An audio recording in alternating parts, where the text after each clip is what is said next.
How do you lead in uncertainty? How do you manage in an environment, where things are changing daily? And we said, look, the best thing you can do is be a master of scenario planning. That's the best thing you can do. Really have different scenarios and understand what do you do in different.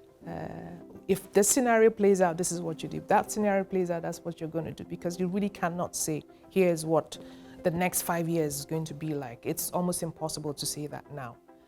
The second thing is learning how to be a generalist. At least, that's from my experience. That's very important. So it's no longer important to just be a specialist in a very narrow field. That doesn't work anymore.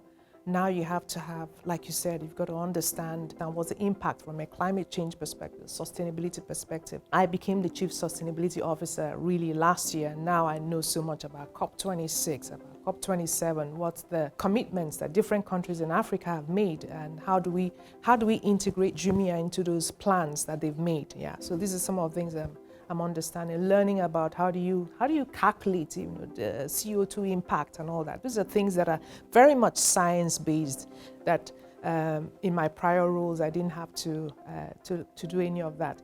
And then thirdly is also leading from a perspective was in a post-pandemic world, it's almost like the org structure is flatter than it was before.